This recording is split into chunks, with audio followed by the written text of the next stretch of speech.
Bonjour tout le monde, alors je suis à nouveau aux assises, j'ai mis une chemise aujourd'hui contrairement à hier et là j'ai la chance et le plaisir d'être sur le stand de Fortinet avec Christophe Auberger, bonjour. Bonjour. Alors est-ce que vous pouvez vous présenter rapidement? Oui, tout à fait, moi je suis Christophe Auberger, donc je suis le directeur technique de Fortinet en France et je suis également le porte-parole de la société. D'accord, très bien. Et alors Fortinet est présent sur le salon des assises.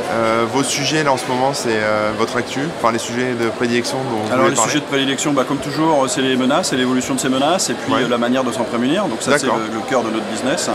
Et effectivement on est au cœur de l'actualité aussi ici aux assises. Ok, très bien. Et alors justement les menaces là, qu'est-ce que vous voyez là arriver Alors il y a plusieurs choses.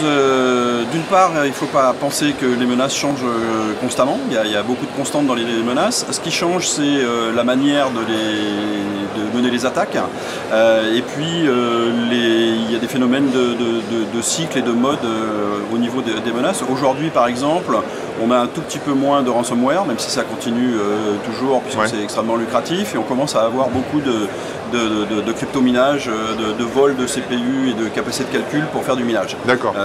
Donc avec une différence qui est que c'est moins visible que le ransomware, bien évidemment, parce que le ransomware, on est tout de suite au courant. Là, on peut avoir des lenteurs sur des machines, des comportements plus ou moins aléatoires, mais finalement, c'est moins visible que d'autres types d'attaques. D'accord, ok. Et alors en termes de solutions, qu'est-ce que vous proposez vous, alors les solutions, il y a toujours le même système, c'est-à-dire que d'une part on a des mécanismes de protection basés sur des bases de connaissances, des choses très classiques qui existent depuis très longtemps comme l'antivirus, les systèmes anti-intrusion, la détection de malware. Donc ça c'est effectivement, ça continue d'exister, mais la part est de plus en plus importante sur la capacité de détection de menaces inconnues, puisque la problématique aujourd'hui elle se situe surtout à ce niveau-là. Il y a énormément de menaces multiformes, inconnues, qui ne vont pas matcher finalement les bases de connaissances. Oui, forcément. Et donc là on va s'appuyer sur d'une manière générale des mécanismes d'analyse comportementale, de profilage. Et là effectivement de plus en plus on introduit l'intelligence artificielle ou le machine learning dans ces domaines-là, justement pour avoir une meilleure détection, pour essayer de détecter et y arriver assez souvent un comportement bizarre ou anormal d'un utilisateur, d'une machine, d'un logiciel, pour définir qu'effectivement il sort des normes et que probablement il y a un problème. Et alors ces systèmes de deep learning, vous les nourrissez comment pour l'apprentissage?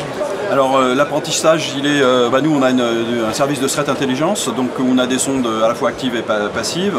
On récupère plusieurs centaines de terras par semaine de samples, et ça passe à travers des réseaux neuronaux qui vont faire des analyses, des déductions, et derrière, ça c'est le premier niveau d'utilisation en fait pour nourrir les intelligences artificielles ou le machine learning.